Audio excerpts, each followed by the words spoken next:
Mike Beaver, welcome to the Edge Television broadcast. Looks like you're illuminated by the glow of the monitor. So What? now you know what that means, Mike. That hat you got there. Well, yeah, it's a Stetson, man. I mean, you're talking to the Cosmic Cowboy here, bruh. But I'm just telling you, when the pictures changes in the background, the color could change a little bit. Mike, welcome to the program. I appreciate you coming on the show. You're welcome. I appreciate you having me on. Well, Mike, your bio says that, and I just kind of read that you were involved with IT contracts for various defense services, and that how did all that go? How did you get involved with all that? Well, I just had an interest in computers. Since technology, I'm probably the most inquisitive person you ever meet. I'm not the smartest, but I want to know everything about everything. So I got into computers back 41 years ago when the mainframe was all that existed. And I'm maybe 2 or 3 years younger than Bill Gates. I've worked for him. I could say things I did for him, but I wouldn't want to say them publicly necessarily. But I was on their first server move team. I managed their second server move team.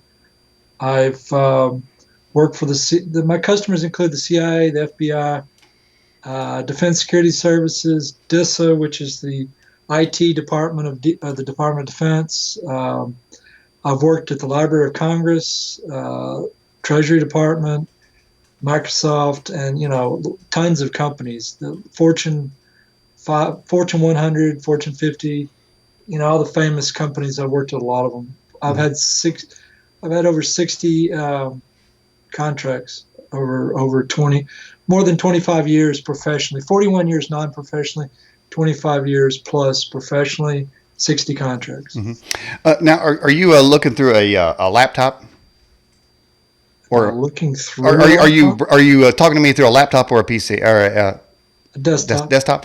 Or is there any way to tilt it down a little bit, center your face up just a little bit? Because when I go to large picture here, Is that okay, better? that's pretty good. Let's do that. That looks good. Well, I'll tell you what, Mike. It sounds like you're got an awesome history there, but somewhere along the line, UFOs come into the picture. Now, when we were talking about these contracts with Defense Security Services, United States Air Force, and CIA, and them, did you ever pick up intel from them that they were involved with any sort of communication with aliens?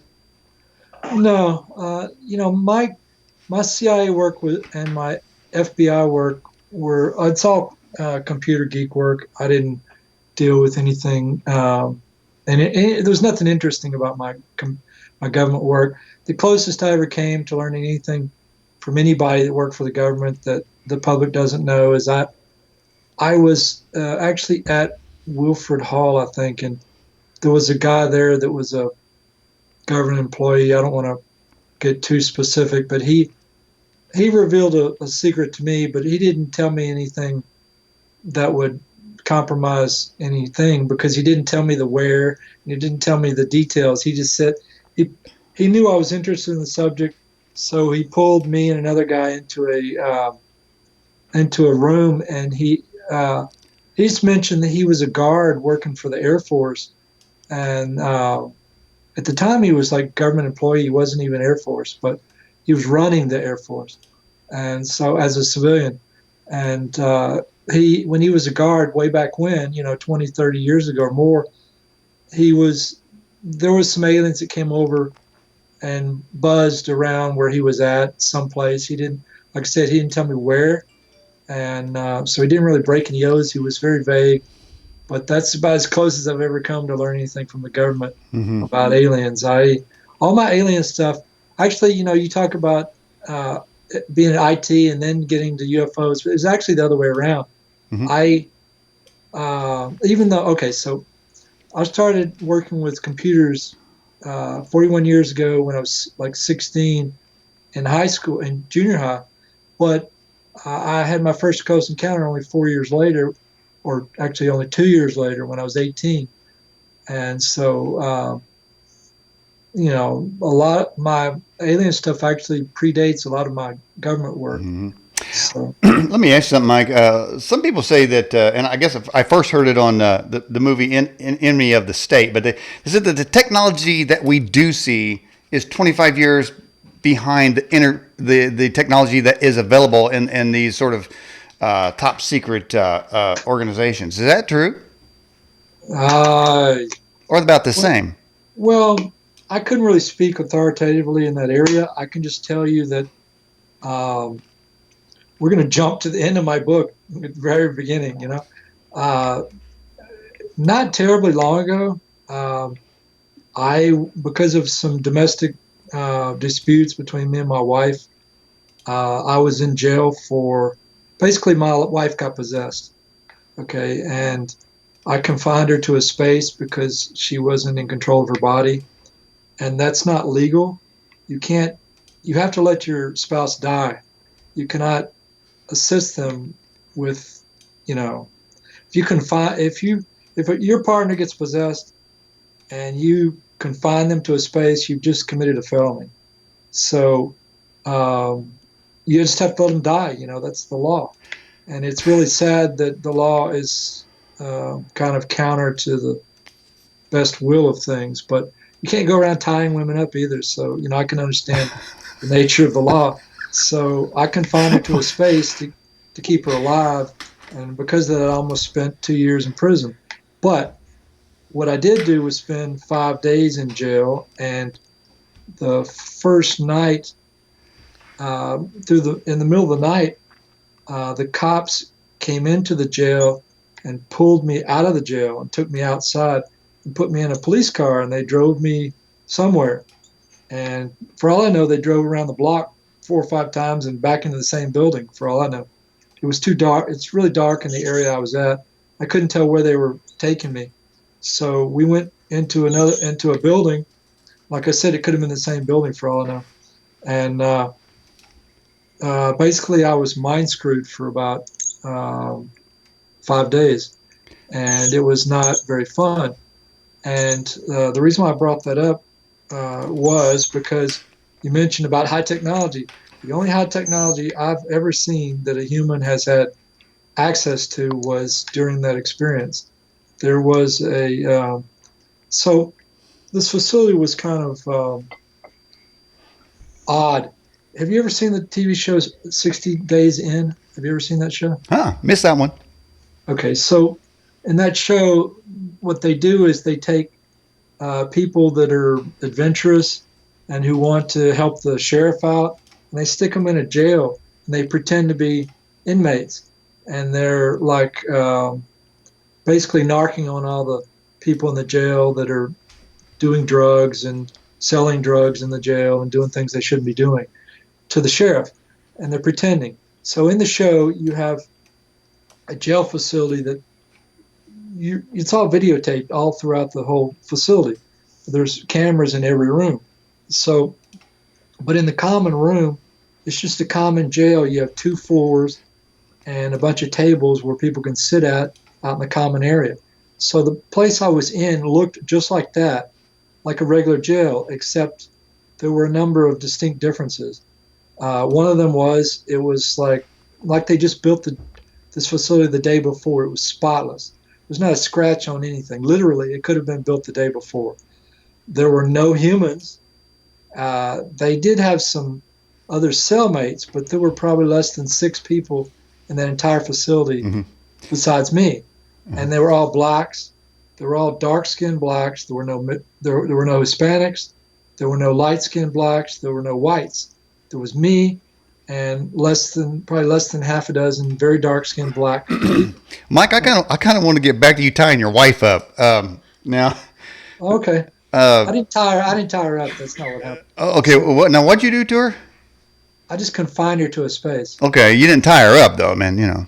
No, what happened Okay. was I was sitting in a rocker recliner like the one I'm sitting in now. Hmm. At that time, we only had one bedroom, so this was in the living room, and the TV was going on in the Hmm. background. She's sitting there with a mug that I saw her with tonight, same mug, Mm. a big red mug, Wow. and she likes to drink wine. Mm. So first thing I noticed was she would take the wine and she would take a drink out of it, and then she would sit it down, and then it wouldn't be sitting down for more than 1 or 2 seconds, and then she would take another drink, sit it down, and she kept doing this over and over and over, really fast.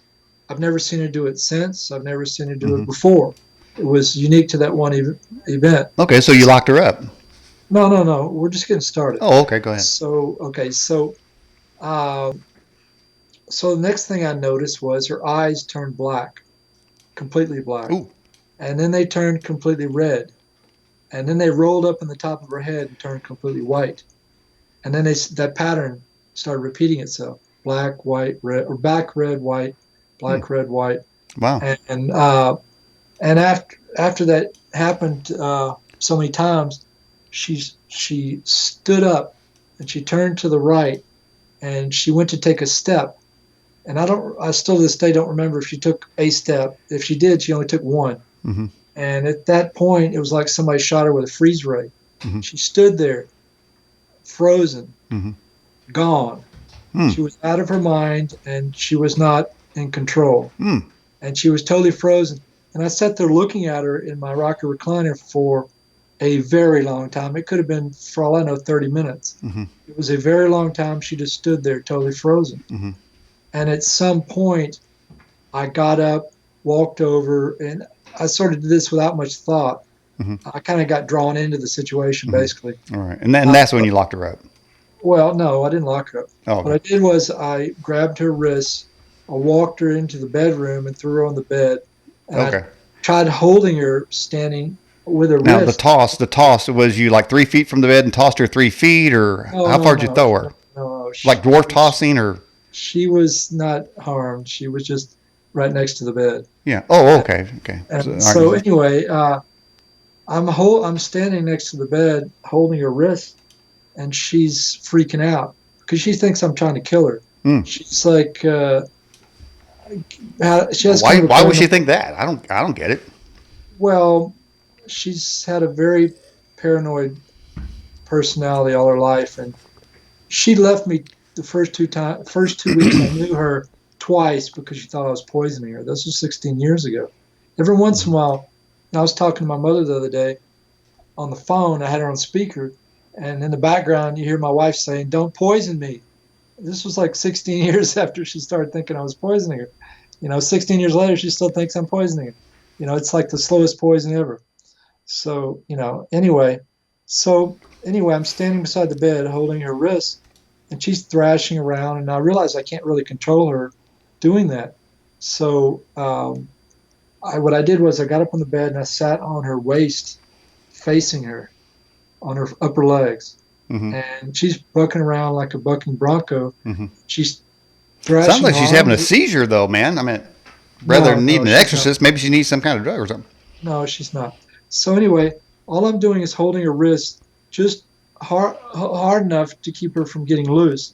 And she's using all of her strength to thrash her arms around. And she used so much strength that the black and blue marks appeared up and down her arms, even though they were never struck. Just because she was using her muscles so hard. And at some point during the event, she was screaming at the top of her lungs for like 2 hours. You could put a gun to my head and say, scream as loud as you can. Mm-hmm. I probably couldn't do it more than a minute or two, or 5 minutes at the most. And I'd give out. She was doing this screaming at the top of her lungs for like 2 hours. And so at some point I got kind of annoyed with all the noise. And I put my left hand over her mouth, but I didn't cover her air passage, and I wasn't pressing down. I was barely touching her. I'm surprised she didn't bite my hand, because during this event, every once in a while she would calm down, like once or twice, and I let go of her while she was calming down. She tried to take my head off. She hit me as hard as she could, like literally a millimeter next to my eye. She just moved. Are you sure it's because she couldn't breathe? No, I wasn't covering her air passage. Oh, okay. All right. So anyway, and I wasn't even covering her mouth, really. I mean, she could still breathe through her mouth. I wasn't pushing down. Okay. So I was barely touching her skin. So when I had my hand over her mouth, I wasn't moving my hand. It was just sitting there, right? Right. But my fingers were spread out, and I could see her upper lip in between my fingers, and there was a cut that started forming underneath my fingers. I couldn't see the cut. All I could see was blood spatter coming off of her lips or upper lip while the cut was forming. And there was nothing happening to cause the cut to begin with. It was just cut. It was just opening all by itself, and I could see the blood spatter from it. And to this day, she still has a scar about maybe an inch long on her upper lip. And so I have no idea why that cut formed because my hand wasn't even moving at the time, and I wasn't pressing down or anything. So there was no reason for a cut to appear on her upper lip. So, and I never struck her either. And you know, you don't do that sort of thing in an exorcism. But I wasn't really trying to do an exorcism. I was just trying to confine her to a space until she got back in control of her body. Because if something else was in control of her body, it's liable to cause her to pick up a knife and try to kill me or have her walk out in the middle of the traffic. You know, you hear about people doing sleepwalking, and they'll just walk outside and walk out in the middle of traffic because they're not in control of their body, they're asleep. And so since she wasn't in control of her body, I thought, you know, it was kind of dangerous for her to be just loose. So that's why I confined her to a space, just to keep her safe. And I was trying to get her to calm down. And if she had calmed down at the beginning, you know, I wouldn't have been with her for 2 hours. I would have just walked away from her and left her sitting there to go to sleep. Well, evidently the authorities didn't really agree with you. Didn't you say they threw you in jail? Well, I was in jail for a week because they didn't know what to do with me, and they were going to charge me with assault. It's a 4th-degree felony, and they dropped it to charge to some other charge, which I can't remember what it is. But I had to go through anger management for about 6 months. I can never get it off. Wasn't attempted murder, was it, Mike? No. So see, Chuck Norris's best friend tested me. His best friend is brother Aaron, who directed me on Sidekicks, and his best friend, my instructor, tested me for my black belt in '81. So if I wanted to kill somebody, it would take me less than a quarter of a second to do so. I wouldn't try to kill anybody. They'd either be dead or they'd be. Are you able to do one of them? Are you able to do one of them nick snaps that I always see on TV, just like that? What's that? Are you able to do? You know, in a lot of movies, there's always somebody out there like a killer. He take a head, he go, poof, you hear that snap. I mean, is that what you're talking about? No, if I was going to kill somebody, I would probably just stick my fingers through their eyes and touch their brain. It wouldn't take very long, and the only downside to it is if they're really good as a fighter, they might just put their arm up and I'll break my fingers. Okay. Well, don't poke my brain out, man. Well, I'll tell you what. Okay, so you went on from there. Now, are you two lovebirds still together? Yeah, she's in the bed sleeping now with her dogs. Okay. Does she want to come on the show and tell her side, or?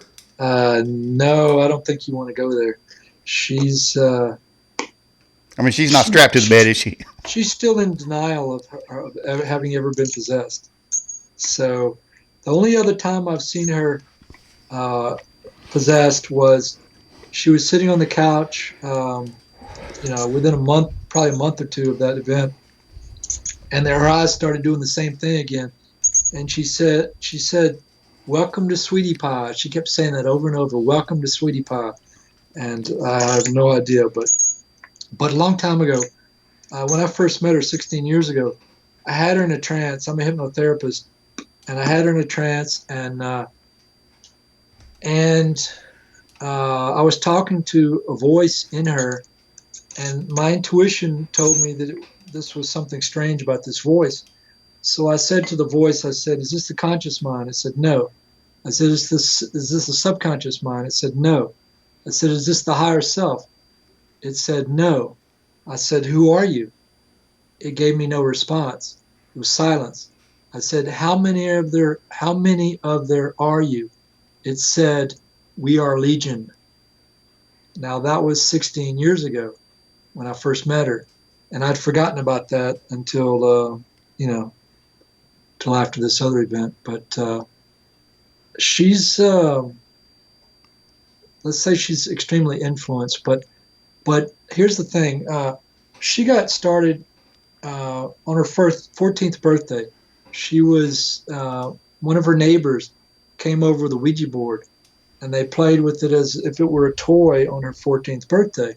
I think that's what got her started. The kid that the Exorcist movie was very, very, very loosely based on. Did her head spin around, Mike? No, but oh, there's here's I forgot to tell you the end of the story. Oh, hear that. Yeah, let's get to the end of the story. Sure. So there was a point when I was uh, sitting on her waist where her eyes rolled up into the top of her head, and she fell back. And when she did that, I got off of her. I moved down to the bottom of the bed, and she stopped breathing. There was no chest movement, no no stomach movement. She was stiff as a board. If a medical person had walked in the room, they'd say she's dead because there was no signs of life. Mm-hmm. Now, I've had people ask me, "Did you feel the pulse?" And I said, "No, I'm highly trained in killing people, but I have no Okay. training in saving people." All right. So, Well. no, I didn't feel her pulse. Oh. But Okay. she laid there with no signs of life for about a minute or maybe 2 or 3 minutes. It was at Okay. least a minute. And I'm just sitting there looking at her. I'm thinking she's dead. Well, I tell you what, Mike, that does sound like a lot of love going on there. But let's move on there before people have seizures watching the show. Hey, I tell you what though, we got a couple of questions coming in. One, guest 279 says, "What state do you live in?" Right now, I live in Atlanta, Georgia. Atlanta, Georgia. Okay, I think probably because they didn't want to go there. All right, Doug. Doug White says, I was born in East Texas. I lived most of my life in Houston. I've lived in Oregon, Washington, Virginia, and Georgia. yeah, hopefully it wasn't running from the law. All right, here's Doug White says, Football. okay, are you aware of? Well, this goes back. Let's look at that. That's a wife question there. Let's move on here. Okay, so let's get to the point where you actually start looking at the UFO situation. Did they contact you? Yeah, And what did they say? they never said anything. But okay, so my first close encounter was October 3rd, 1980. I was coming back from a party, and there were drugs, but I wasn't high at the time of the encounter. In fact, it was just the opposite. I was extremely depressed. I was considering committing suicide. I was actually below the state of depression. I didn't have enough willpower to move a muscle in my body. So I had arrived at my mother's house. I was 18. So on October 3rd, 1980, it was on the northwest corner, near the northwest corner of Clay and Gessner, which is northwest corner of Houston, Texas at that time, was Clay and Gessner. So it was about a block from there on a street called Colony Court. So I was sitting there. It would take, at least 30 minutes to tell this story, but basically I saw an image of the craft inside my head, and it was just basically a black hole with eight equidistant lights on the edge and spinning very slowly. And it came on inside my head visually, but it was only on for like a quarter of a second, just enough time for me to see it move. And it did that like 3 or 4 times, and I didn't recognize it as a craft or anything when it was showing up in my head. I just saw it as a ring of lights around a black hole, which is like, you don't even know what that is. And so I recognized that it was there, appearing in my head 3 or 4 times, and then after it stopped, I was like, "What was that?" And I'm thinking about other things like committing suicide instead. So I kind of just forgot about it and went on with thinking about more morbid things. And so after a while, I didn't really have much energy to move. So I sat there for like the longest. Eventually, I opened the door to my brown Pontiac Le Mans. Both windows were rolled down. Opened the door, I stepped out, I turned around and looked up in the sky, and what I saw in my head was sitting there hovering in the sky. And I thought I was hallucinating. I assumed I was hallucinating, and so I thought, well, that's not real. That's in my head. I'm thinking that I'm just seeing things, right? Mm-hmm. So I think, well, if I look away, it'll go away.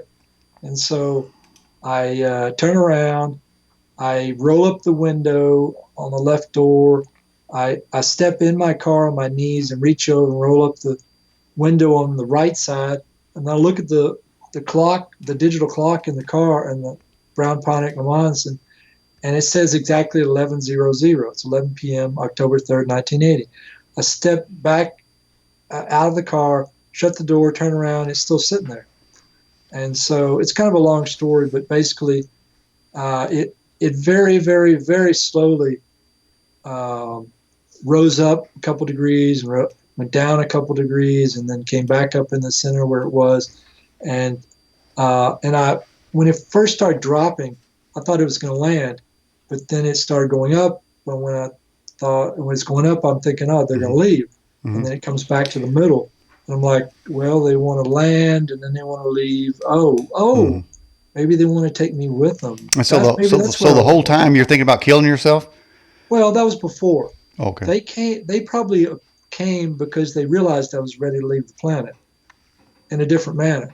Okay. So you weren't ready to go to get on the mothership. You was wanting to go to the other place, but they heard you, and then said, "Hey, we can give you a ride or something." Well, I had gone out in the night sky at night, going around calling the aliens to come and take me away for like a year, and they never showed up. But when I'm thinking about really leaving the planet, they did show up. So they waited until just the right moment. So Wow. anyway, uh, after I realized what it wanted, I said in my mind, I said to it, I said, well, okay, so you want to take me with you. So how are we going to do this? So what it did was, in response, it moved it was, first of all, it was I'm seeing it from the side, and it has three lights, and then four lights, then three, then four, then three, then four, and it just depends on the angle of the position of the movement of the craft. And so it's vibrating on a lathe, like a piece on a lathe that's off center, and it should have left a streak, but it didn't. So it's moving, it's spinning very slowly, has no surface. I can't tell where the surface ends and the night sky begins. It's vibrating like a piece on a lathe, spinning very slowly. And in response to my question, well, what next? How do you want to do this? If you're going to take me with you, how do you want to do Now, it? did you say 1980? October 3rd, 1980. Okay. Okay, so anyway, what it does is it moves to the right, staying level, but going up at a 45-degree angle. And it goes to a particular point and then starts going down at a 45-degree angle, and then up and down and up and down in a sawtooth fashion all the way out over this field, and then reversed itself and did the same thing coming back. Mm-hmm. And basically, you could have taken a ruler and drawn a line across the topmost of these points and the bottom points all the way across the sky. They were exactly the same point, a level. Paul says it sounds like an emotional calling card. They were picking up the vibes from you, Mike. Right? Now, you Well, think they they were knew I was reading your ready. mind, or just the vibrations, the negative and positive yin yang vibrations putting out?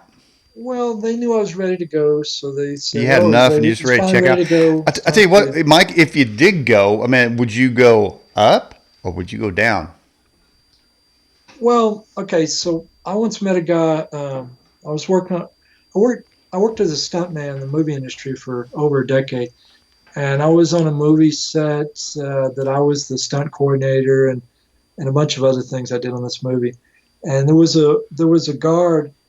There's a guy playing a guard, and he was from Chile, and he said that they have so many encounters there on a daily basis that people will look out and see an alien craft and they won't even pay attention to it because it's like a daily thing. Mm-hmm. And so I met. I don't know if it was that same guy or somebody else. Maybe it was a different guy I met. who told me that, and I think it was over there too, also in Chile or somewhere over there. He said that he would see them come up out of the earth. So they're like going through the earth like it's nothing, and would come up out of it. And so, the craft have gone through the water and the ocean like it's air. They can Hmm. travel just as fast through the water as they can through the air. And the Navy has tracked craft like that. So they can go through the earth like it's nothing. And so, up, down, it's all the same to them. So, Hmm. Hmm. All right. Well, and then you also say that you've talked with or worked with somebody who's a breeder for the Greys. How's that work? no, I didn't talk with. She was one of my clients. She came to me for back pain and obesity. I had a hypnotherapy practice open in Houston for a year, Was she and was she she came. Walmart fat? What's that? Was she Walmart fat? I don't know what that is. Sorry. Okay. All right. You're working with her with obesity. Let's get back to that. So, okay. So, how's that work? So anyway, okay. So in the first session, she released over 3,800 events having to do with abuse by her parents in one session. Over 3,800.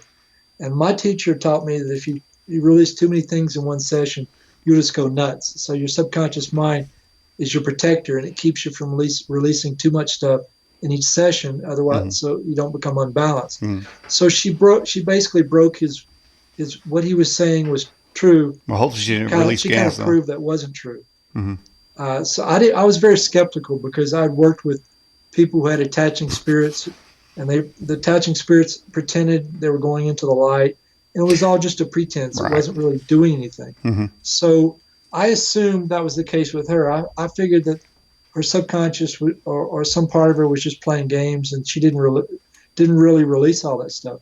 So in the second session, I asked her subconscious mind, did you actually release those 3,800 and some odd events in the first session? It said yes.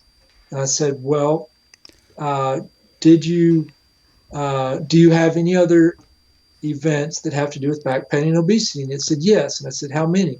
And we went through this process of figuring out how many there were, and there were 72. And so Wow. the 72 was 24 implantations, 24 checkups, 24 removals, 48 abductions. The checkups were not abductions; they were just come and look at her and see if the fetus is okay, and then leave. There was no abduction involved. So 72 encounters, 48 abductions, 55 offspring, Wow. and I thought that was kind of a high number until I read. I think the book is called Abduction or Abductions, and there was several clients in there that had even more than that. So Hmm. basically, the reason why they took her was she has a very high psi talent. She, um, when she was in the womb, she would get out of her body and Oh, she would be hovering over her it sounds parents. like a lot of body to get out of too. Well, she wasn't that fat, but she would hover over her parents' pillow, watching them while she was in the womb. So her talent of getting out of her body uh, continued throughout her life. She could get out of her body at will, unlike most of us who really struggle to get out of our bodies. Right. So, anyway, when she would get taken on the craft, she would be velcroed down to a metal table, and she would get out of her body, and she would jump in their heads, and she would make them move their head certain ways so that they would look at the genitals of the other alien and see, do they have genitals, this and that. She was curious. She was freaking out, but she was not so freaked out that she couldn't uh, find their secrets. Okay. And So she's looking at the alien's genital. So she was impregnated 55 times. no, 55 offspring. Some of Oh, those. well, doesn't that mean she had to be impregnated 55 times? I don't know. Maybe she had twins No, or no, no. something. You can have multiple offspring in one. See, you weren't. What they do is they'll implant. They would take the egg out of her, and they take the sperm from the alien. They But wait a combine the minute. two. All the aliens I ever see, Mike Beaver, they're like skinny looking dudes. I mean, if they did wear jeans, it'd be skinny jeans, like some Democrats do. But they don't seem like they got nothing down there. Well, that's probably why they're having a hard time staying Well, how alive they go because about the business of impregnating? well, they've okay. So there's been different rumors that they had wars and they were killing each other so much that they bred out all of the anger, and with it all the emotion, and with it all the passion, and with it all the reason for breeding. And so they people say they survived through cloning. Hmm. And so, if that's true, then they're sort of possibly at the end of their lifeline, and they're trying to get more genetics to continue. By combining. Okay, let me give you another story. Well, I'm I, I'm still not sure how they be about impregnating though. well, I just told you cloning. Oh, okay, okay. But wait a minute, okay. So the woman, the Walmart woman, she is getting cloned, and so they're taking her DNA and making little obese little aliens or something. Is that maybe they're trying to gain some? I don't know. Tell me about it. Well, they like I said, they took her because she was very psychic. Oh, She could get out of her there's your body. problem. She could Hmm. see through walls. She would look at other humans and see their bones, look through their skin. She had a lot of very high psi talent, and that's what they wanted her for. They go for people who have various different. Daryl Sims, for instance, he's ex military intelligence, and he was a martial artist, and he had some talent as they take people who are government, who are intelligence officers. They take doctors. They take people with talent, and what they want as a talent isn't necessarily what we think is talent. If you're psychic, that's talent. Whatever they want, that's what they go for. And psychic abilities, I guess, is one of the things they want. But genetic diversity is their primary goal, is to have as much diversity as possible. Well, I'll tell you what, I'm for alien diversity. Listen, Paul or Mike, a lot of people say there are 72 type of grays. Is that right? Yeah, I mean, how many of these bastards are out there? I think there are probably an almost unlimited number of different types of every type of race, from grays to reptilians to humans to Hmm. whatever. I There, think there, that, there ain't no cowboy aliens, are they? well, have you checked out the Free report? The No, one that the astronaut was involved with, that has to do with aliens. You know what I'm talking about? no, I missed that one. Okay, so they gave a questionnaire to abductees, contactees, and experiencers, and they asked them all these different questions. Was it a positive experience? Was it a negative experience? Hmm. That sort of thing. And one of the things they figured out is that even though a lot of people talk about the Greys, and they talk about the reptilians, and they talk about the Nordics, and the Pleiadians and all these beings, the number one alien, as far as what people run into, are aliens who look exactly like us, that could walk amongst us and you'd Hmm. never know the difference. Humans. Human, exactly human looking, not semi-human looking, but totally human looking. That's the number one alien seen on Earth. And that's what I saw. I was playing frisbee, a little bit of freestyle frisbee. My partner in Houston, Texas, Carla Vargas, is three-time Texas State female Hmm. frisbee champion. I played with more than one world champion. Her other partner, Alan, is a world champion freestyler.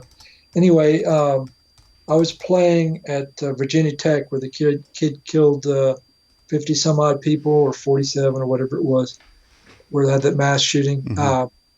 Anyway, I was working in an underground facility for the Army there. You'd walk in the side of this hill, and it goes kind of down at an angle, and you'd go basically walking into the ground. And they had a door that was kind of like the one you see on Stargate. You would see on Stargate. It wasn't quite that big, but it Hmm. was similar. you'd walk right into that facility. Anyway, the Army ammunition plant, I worked at that plant. When I get off work, it was not far from Virginia Tech, and I'd go home really quick, change clothes, and go out. And all these kids would be out there waiting for a game of ultimate frisbee to get started, which is a cross between football, basketball, and frisbee. Anyway, while we were waiting, I'd grab one of them and we'd play some frisbee. So this guy was throwing frisbee with me, and he kept throwing it past me. Mm-hmm. As soon as he released it, I'd turn around and run as fast as I could away from him to try to catch the frisbee, and he kept throwing it just a little bit beyond my reach. And I'd reach down, I'd grab the frisbee and pick it up, and I'd throw it back to them. And he kept doing that, throwing it beyond me. And one of these times I picked it up, and I looked, and there was these 3 women in bikinis sitting on blankets. And I was like, where did they come from? Because, see, the whole time I'm playing frisbee, I'm not looking at the frisbee. As soon as the frisbee's released, I start running towards the frisbee wherever it's going, but I'm not really watching the frisbee. I'm watching all around me as far as I can see to see if anybody's coming in my direction, because I don't want to run into anybody and kill them. So, which would happen if I hit them really hard, running. So the aliens were in bikinis? Hold on, let me finish. Okay. Okay, so there was no way for these girls to walk up and sit there without me seeing them walk up. They were just there, okay, out of nowhere, right? And so he throws it again, 3 or 4 more throws, and all of a sudden I pick it up near where they're supposed to be sitting, and I look, and they're no longer there. I look around as far as I can see, and they're not walking off anywhere. And this field is so large, there's no way they could get away from where they were and without me seeing them. And they couldn't have walked up without me seeing them. And then 3 or 4 more throws later, they're back. So maybe 10 foot back from where they were originally. Sitting there and just, hanging out. And then a few more throws and they're gone again. And I'm like, they came up twice without me seeing them walk up. They went off without me seeing them walk off twice. There's no way for them to walk up one time, let alone twice, without me seeing them. There's no way for them to walk off without me seeing them walk off twice. So that whole scenario was totally impossible. Okay. Except the fact that they looked totally human. Mm-hmm. And there was no way for me to tell them from anybody else. Well, that's the first time I've heard that aliens was in bikinis. Hey, we got a question for you. Can you talk about shape-shifting reptilian humanoids? First of all, I don't know anything. Oh, yeah, I do actually. Okay, so it's not exactly what his question is, but I'll give you some information along those lines. Okay, so you're familiar with the Bigelow Ranch, right? Yeah. Okay. Yeah. And you're familiar with trying to get somebody on the show from there, yeah. You're familiar with the fact that it has shapeshifters coming and going, the wolf, right? Oh, love the wolf. Okay. All right, so that's an astral being coming from the astral plane to the earth, right? Okay, so I have a couple different stories along these lines. They're not exactly that, but similar. So there's a rumor that's been floating around that we are on the 4th iteration of humanity. There's the current civilization. Before there was Atlantis, supposedly. Before that, there was Lemuria, supposedly. And then before that, there was the first time we were on Earth. Mm-hmm. Now, this 4 times, that first time... Oh, by the way, Mike, they made a song for that wolf alien. It's called Clap for the Wolf Man. You ever heard that? No. Oh, you go, clap for the wolf man. All right, go ahead. Okay, so the first time we were on Earth that I just talked about, that we were shapeshifters. All of us were shapeshifters. Including you? You were a shapeshifter yourself? Well, I don't know if I was alive then or not. I'm just saying humanity was first on Earth as shapeshifters. Mm-hmm. We were dragons. You know, the old... Wait a minute, man. Are you a dragon or a shapeshifter? 3 things. Okay. Dragon, shapeshifter, human. We were dragons who shapeshifted into humans and back to dragons. We went back and forth between these 2 physicalities. Okay? That's the story. But is it fire-breathing dragon? That's kind of like... What's that? Were we fire-breathing dragons? I never picked that up. I didn't ask that question. Like in Rain and Fire, they come up out of the ground? So I was in Houston, Texas, and I went through some metaphysical training with a gentleman, and And there was another gentleman who he purchased an alternative healing practice in Houston, Texas. I won't tell you what type of alternative healing because anybody could figure out who I'm talking about. There's not that many people that do that particular area. So anyway, this guy's very successful. Wait a minute. Whoa. I don't got it figured out. What is it? Give me a clue. I just told you it's an alternative healing practice. Okay. So anyway, Okay.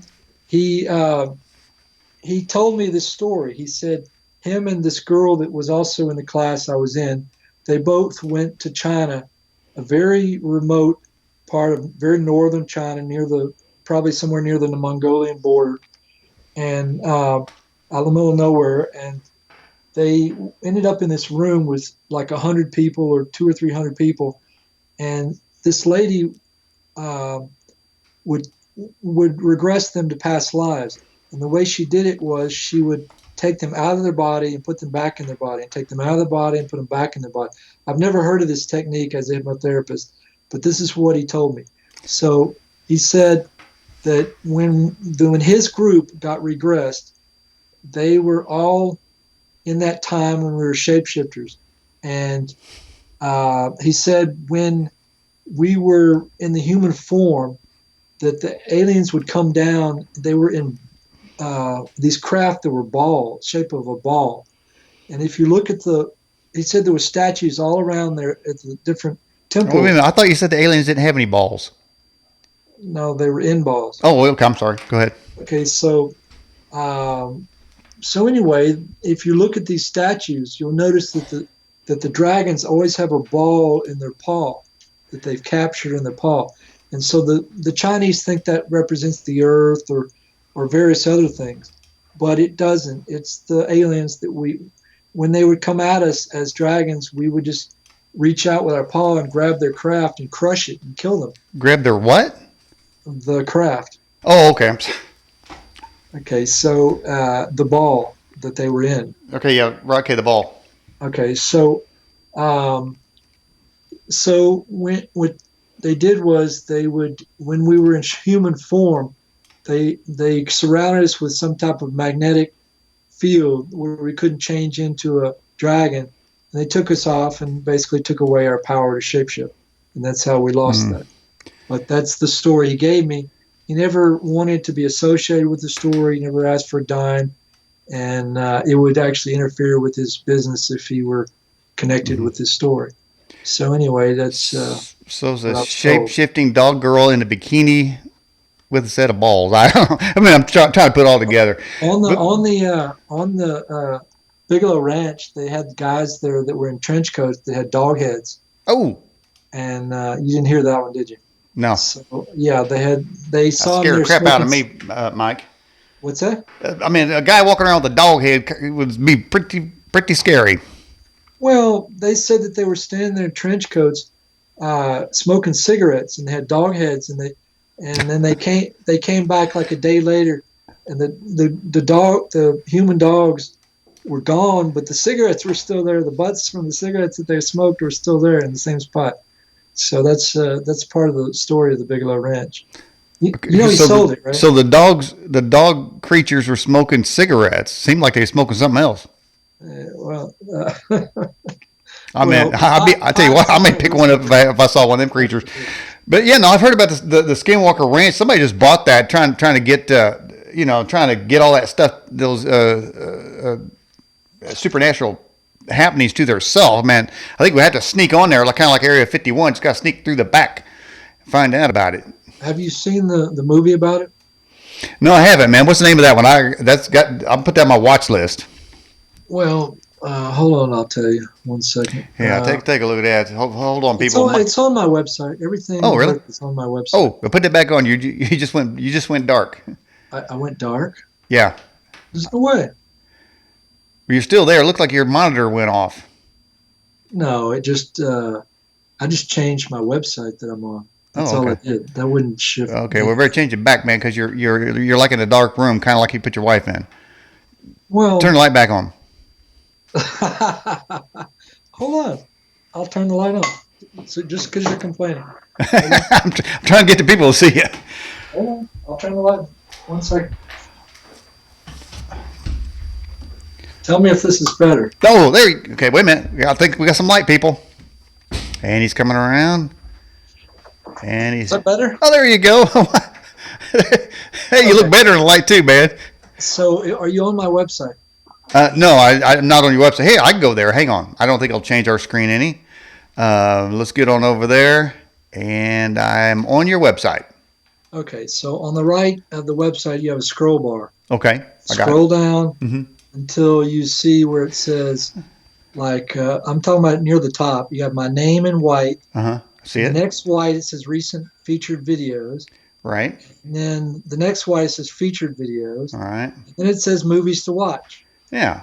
Okay, I see you. Underneath that, you have Patient Oh, 17. look at And then you have Hunt for Skinwalker. that. Now, underneath that, you have the producer's name, Jeremy Kenyon Lockyer Corbel. Okay, he produced these two movies. Ooh. And you can see them for like $3 a piece. And Patient 17 is, they don't ever reveal him, but you know who Patient 15 is, right? No. Well, Patient 15 is the alien implant guy. What is his name? Jeez. Greer? Lear. Roger Lear. No. Lear was the surgeon. Well, This guy was Lear's one of his partners. Hold on just a second. Right here. Let's see implants. All right. That's dead. Oh, great. All right. Well, if you just Google alien implants, you'll get this guy's name. Okay. He's the guy. I have some links down there. It says alien implants, alien implant scans. I see it. Well, those links are dead, but if you can find those actual links, that's a video of the guy I'm talking about. He's using a stud finder and a bunch of other far more high tech. He's like the ultimate. Oh, stud finder's not that high tech. Hold on just a second. Go to my UFO page. Okay. We over there. Seeing that the fourth link at the top. Okay, we there. I'm talking about the tab that says UFOs. I'm on it. I just clicked on it. Okay. So then, geez, where's that? What are we looking for? Oh, yeah, on the left side. On the left side, go down in alphabetical order to the eyes where it says implants. Click on that. Okay. Click on the implants. There's the guy's name right there, Stephen Colbert. Oh, yeah. Okay, so there's that page, by the way, you're looking at right there is probably the best alien implant page in the world. Wow. It's got all the links. Those are all videos of Stephen Colbert. Man, I tell you what, Mike Beaver, you done a lot of good work right there getting those links. Well, that's nothing. That's very minor compared to. So I'll show you something on my page that'll really trip you. Okay, so check this out. Go back one page to the UFOs page. Okay, then where it says abductees and contactees on the left center. Yeah, I see it. Click on that. Okay, you see where it says featured abductee contactee experiencer interviews? Yep. Okay, click on that. Click on that. Take your scroll bar. Oh. Scroll down. Ooh, love me some scroll bar. Let's see what we got. See how far you can go. All right, we at the bottom? No, believe me, we are at the bottom. And scrolling through it, and look how many names there are. Uh-huh. Those are all links to people's interviews. Yeah, well, I'll tell you what, it looks like a good future guest list for me. Have you talked to all these people yourself, Mike Beaver? No, I've never talked to any of them. You know, by the way, my Stetson hat's 3.5 Beaver. What's that? My Stetson hat is 3.5 Beaver. What does that mean? Well, that means the material that it's made out of. I'm just connecting with you there. I'm doing a little connection here, man. You know, your name Beaver, I got Beaver. Yeah. Well. It's not made out of animals, is it? Yeah, 3.5. Yeah. Really? Yeah, beaver pelt. Yeah, I mean, you know, your really good Stetsons, they go 10 beaver. I couldn't afford one. How do you make a white hat out of a beaver? Well, Mike, the same way people get abducted, they got technology, man. Reverse technology. That's what's happening. That's how we can do it. The beaver's not white. Well, he's not white now, but he was black, but now he's white. It's hard to exchange because I'm a cowboy, and we got all right. Let's moving on. But okay, so alien abduction. Go back to my homepage. What's that? Go back to my homepage. Okay, here we go. Let's get back to homepage here. All right, all right. Now we're gonna go back. Oh, we there? Okay, we there. So hold your control key down Okay, hold control key down. and hit. See that where my name is, says Mike Beaver on the top right. Yeah. Just below it, it says an excerpt and the index from. Right. Click on that. Okay. Yeah, that whole thing's a link. Okay. And then click over to that page. Yeah, it says instruments of control. That's my book. Now Okay. this is the an excerpt, Uh-huh. and then there's the index, and that's all you get for free. Oh, then how much did the book cost me? You can't buy the book at any price. It's not Because published. it's not out yet. All right, when's this fabulous book coming out, Mike? When I get an agent. All right. I'll tell you what, I'll promote your book for 5,000. Right. When you give me an agent, you can have a 0.5%. Well, hey, if I can get paid, I'll turn into an agent right here on the show, man. I'll quit the show and become an agent. All right, so here it is. Part one: strange friends, energy, and other phenomena. And then you got Brant Paul, the power of the Book of Solomon. Now, by the way, Book of Solomon. Now, are you a religious man? No, but the Book of Solomon is not about religion; it's about witchcraft. Yeah, it might be, but I mean, are you a religious man? No. Okay. So I have two attaching spirits: one that sits on my head and one that sits on my back. They are demonic, and Okay. Well, now, okay. Now, I've had them since I was 16 or 18. one on your head and one on your back? How's something sit on your back when you're standing up? When you're standing up, Yeah. your position of your body has no reference. Has no what? It has no bearing on something sitting on a spirit sitting on your back. Really has no reference to the position of your body. There's no. You can be in any position; it will stay there. So I don't really understand your question, but if you want to know about, Well, you said he's sitting on your back. I don't. I mean, if you're up this way, how's the demon gonna be sitting? It's connected. Oh, he's connected to your back. Right. Okay. Have you ever tried to throw him off? Well, that's why I went to Peru and did the ayahuasca. Mm-hmm. That was a bad experience. Are you too. still suffering from the residue of that? No, but I was for a couple of years. Mm-hmm. So now, do you believe in God? Probably not in the way you do. Okay. Do you believe in Jesus? Well, I believe that God is all that exists. Well, I'll talk about Nothing Jesus. else exists. Okay. So nothing exists but God? That's right. Okay. Including the demons. Okay. All right. So doesn't the belief in God mean that you have some sort of religion or some sort of spiritual belief? No. See, if you believe in a man sitting on a throne in a place called heaven, Mm-hmm. then you're religious. And I don't deny that even exists. On the astral plane, there may be a place called heaven that people go to, that there is a man sitting on a throne with angels going around him eternally saying, holy, holy, holy. That's a possibility.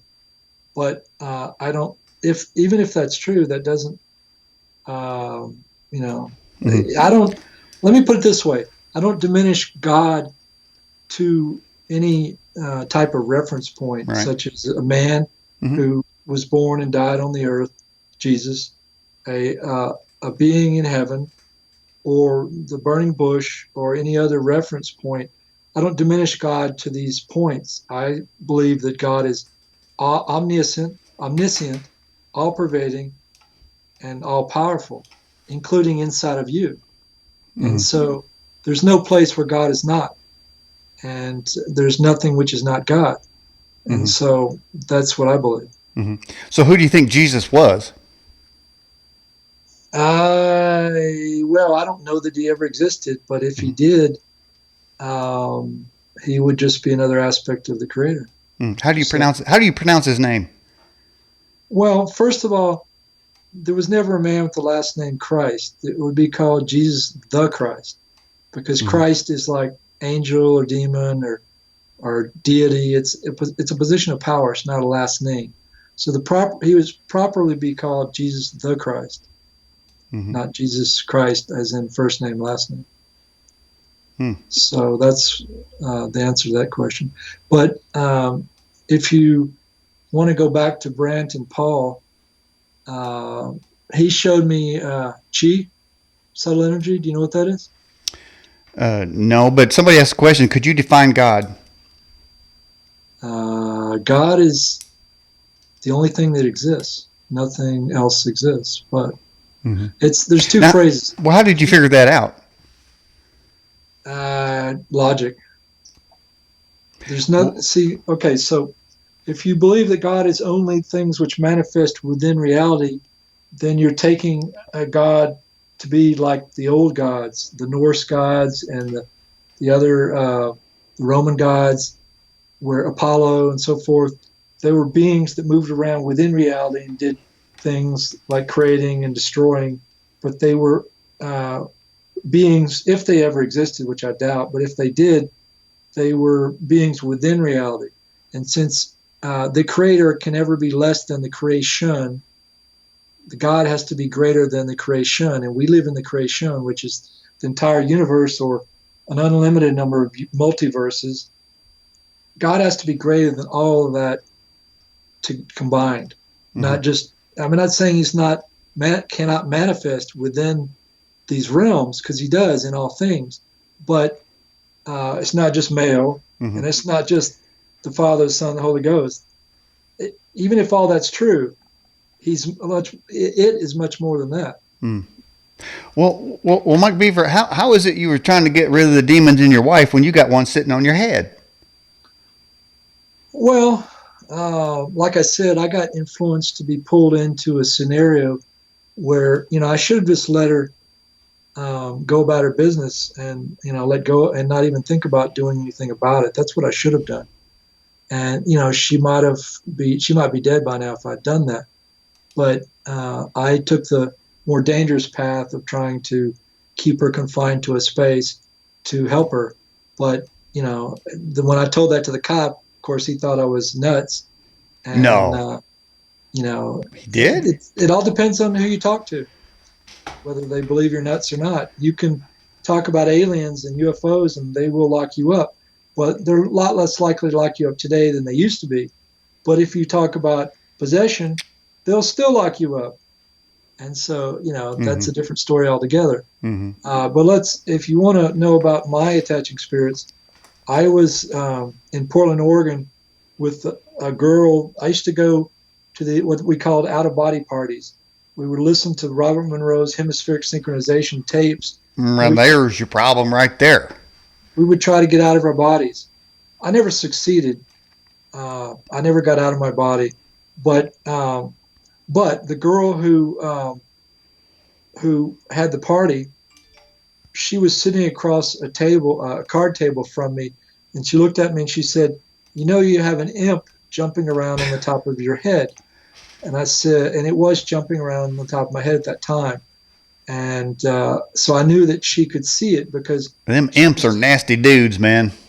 Right. So, them right there, they'll squat and take a dump right on your head. That's why they're the nastiest of the bunch.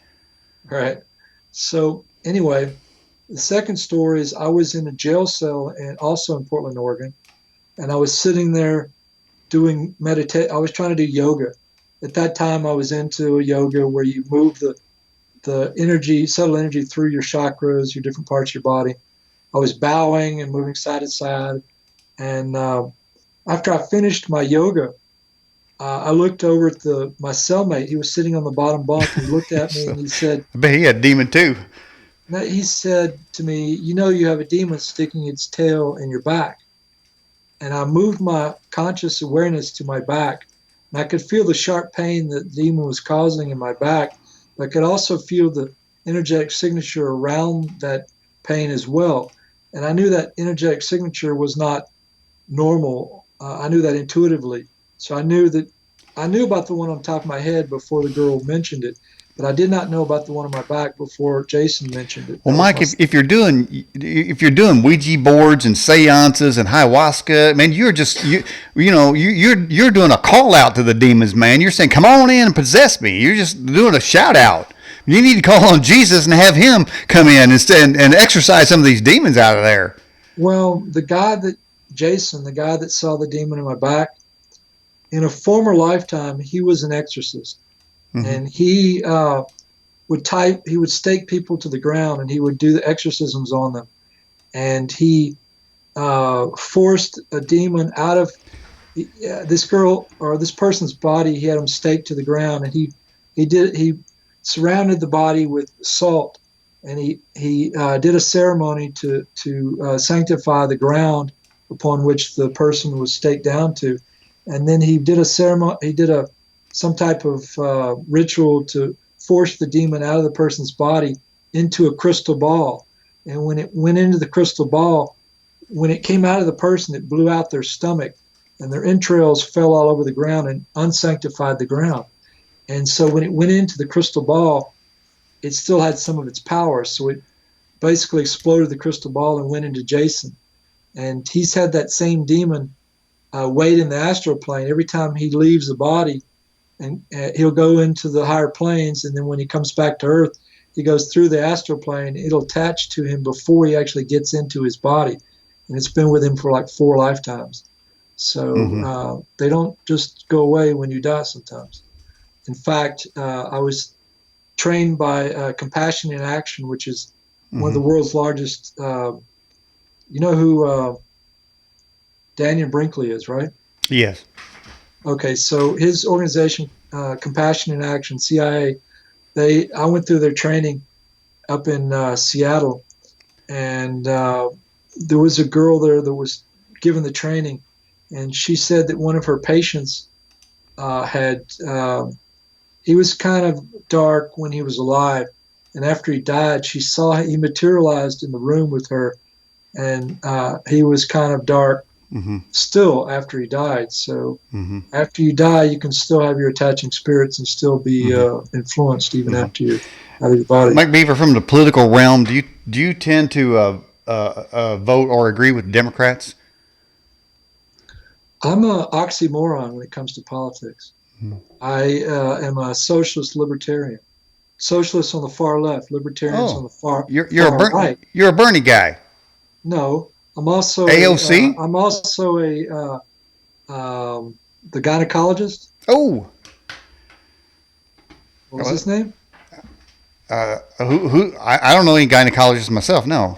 He ran for president. I don't use them. He got more votes from military than anybody who's ever run for president. You're for the gynecologist, huh? His name is Ron Paul. Okay. I was going to say that Walmart woman earlier. I don't think nobody would be her gynecologist. He's a libertarian. He's on the far right. Yeah. So I'm on the far left and the far right. So if you combine the best of the far right with the best of the far left, that's me. It's kind of an oxymoron. It doesn't exist. Okay. All right. What on the right do you sort of agree with? Balance the budget. Okay. Then on the left, do you agree with, say, like transgender stuff like that? I agree with free college and no deficit and free medical care. Oh, hey, how's that working out in Venezuela? What about Venezuela? How's that free healthcare working out in Venezuela? I mean, when they're getting rolled over by the tanks, I wonder if they get free healthcare. So do you know what happened to Venezuela? Enlighten me. The guy's corrupt, right? But before, even including although if you get ran over by a tank in Venezuela, I don't know if the free healthcare is going to help you unless they do a seance. But go ahead. Well, okay, so Canada has free healthcare. Okay. UK, England has free healthcare. Yeah, but there's a bunch of skinny jean wearing fools up in those 2 countries, though. So that's why I don't like them. But besides that, in Canada, they're always going, hey. We came from England. Don't you know that? Was that? We came from England. Well, at least you didn't say we come from the mothership. I'd like that better. We came from England. That's our mother country. I'd rather come from a mother country than a mothership. Hey, man, so did you ever get on the mothership? I've never been. I'm a contactee. I've never been abducted. Oh, okay. So you haven't kind of gone up the the chart there to get on the right. So you had like a combination of left and right, and little Ouija board, little ayahuasca. I mean, you kind of mix it all together, and then you got a Mike Beaver. First of all, the Ouija board was my wife. I've never touched a Ouija board. Okay. Now, is she in the other room doing a Ouija board now? She's sleeping. Okay. All right. She I don't know if she recognizes the error of her ways, but let me give you an example of how would you say that? Would you tell her to her face, "Hey, you need to recognize the error of your ways"? Well, let me give an example of how that affected her family. Okay, her mother, she had a dream one night, and in this dream, her mother committed suicide with a rifle. Right? She woke up. She went and tried to destroy this rifle. Her brothers kept her from destroying the rifle. Her mother blew her own head off with that rifle. Her dream was true. It became true. She was prognosticating the future in that dream. Mike, you know, as our talk been going on here, in your life's been a lot of darkness and death. I mean, and attempted murder and stuff, man. I mean, what and suicidal thoughts? What's going on, bruh? You need Jesus, man. You need Jesus in your heart. I'm just telling you. Cowboy advice. The suicidal thoughts was from smoking pot. Okay, so let me give you another story. Okay, so my wife and I lived in Oregon, in Portland, Oregon, and we met this. I didn't meet her. I heard about this lady that she thought she had some healing powers, right? So we went from Portland, Oregon to south, down to this ranch that was out in the middle of nowhere. It had a double wide mobile home on it. We walked into this mobile home. The lady in question was sitting there with her husband. She points her finger at me and says, "You're healed." And I'm like, "You're nuts." And in my head, that's what I'm thinking. I'm not that rude enough to say that to her, but that's what I was thinking. So hopefully she won't watch this show to see what you said about her. So anyway, we were polite and we hung around for a little while, and then we left and we went back to Oregon, to Portland. Mm-hmm. And 3, 4, 5, 6 weeks later, she calls me and she says, "My psychic friend told me what she believed, how you got your attaching spirits." Mm-hmm. And she said, "You got your attaching spirits from smoking. But I never saw you smoke. Do you smoke?" Because she'd never seen me smoke. Mm-hmm. And her friend never told her smoking what. And so I said, well, I've never smoked cigarettes, and I don't smoke cigarettes. Mm-hmm. And I don't smoke anything now, but I used to smoke pot. I started smoking pot at the age of 16. I stayed high morning, noon, and night for 18 years, to the age of 34. You did? Yes. Okay. And so that's how I got my attaching spirits from smoking pot. Hey, Mike, have you ever done any other interviews? Because I didn't really research that. Have you been on other shows? There's 6. This is my 7th interview. Your 7th interview? Has any of them ever told you that you needed Jesus in your heart? No. Okay. Well, that's why you're here tonight. God sent you to this program for me to tell you that you need Christ in your heart. Okay. Because I think that'll do a lot more healing than talking to an exorcist or any other thing you're trying to. And I'll tell you what, it probably would deal with those demons you got.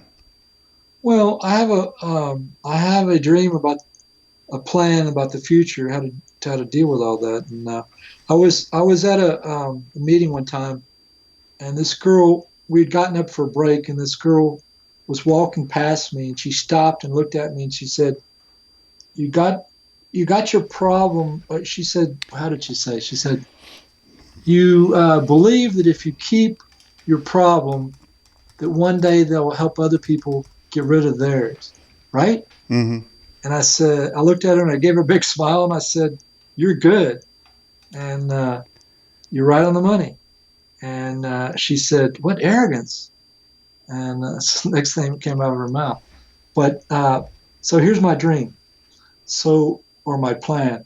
So one day, I'm in a room, and I'm sitting in a chair, and I'm facing a crowd, and they're sitting in their chairs facing me, and I could be up on stage, or I might not be, but there's a long line of people wanting to test to see if I really have attaching spirits. Mm-hmm. They're in a line on the side of the room, and they come up to where they're near me. And they stop, and at the front of the line, there's a guy with a watch. Mm-hmm. And he lets the person at the head of the line, when it's their turn, go from the head of the line to behind me. Hey, Mike, I tell you how you get the head of the line. You get off of the head of the line, the people that's going to hell. Romans 10:13 says, "Whosoever calls upon the name of the Lord shall be saved." You want to call upon the name of the Lord tonight? It won't change my path. How do you know that? Because my path is to help everybody remove their attaching spirits, not just me. That's got nothing to do with what I just said.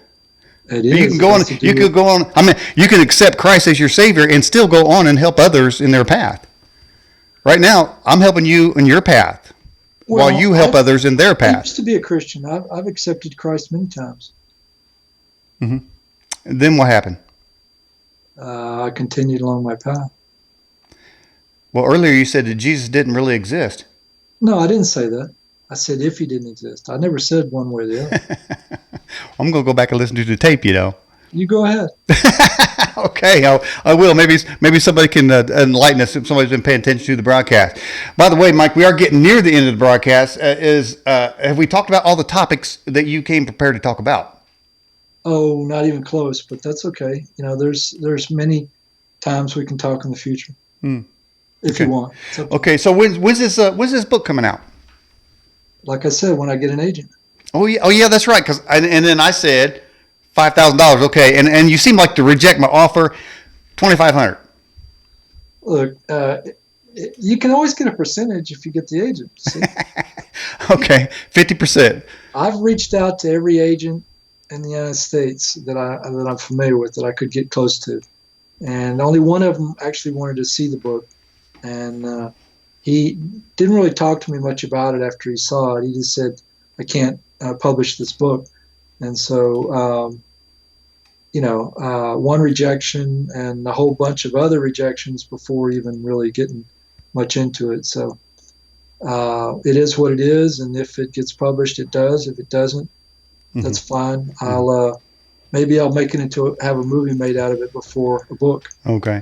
But I really don't know if it'll ever get published in any manner. Maybe my conversations will be all there is. The rest will go to history. All right. Hey, you think your wife's going to watch this show? Unlikely. Why is that?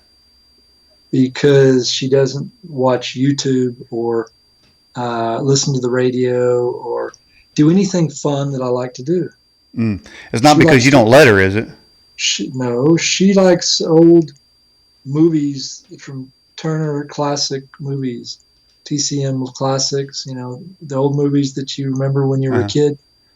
She likes those movies. That's what she likes. All right, but she's not tied to the bed right now, right? She was never tied to the bed. Oh, okay. And you don't got the door locked? No, it's not locked. Okay. All right. Well, Mike Beaver, I appreciate you coming on the show. Hope you enjoyed it. Have you ever had an interview like this? I've had this is my 7th interview, and they're all very unique, just like people. And then you had to research about beaver hats too. Just give you a tip. Mike Beaver, I'm going to let you go. I appreciate you coming on the show tonight. Thank you. You have a good evening, and I hope to see you soon. All right, sir. Thank you so much. Bye-bye. Bye-bye.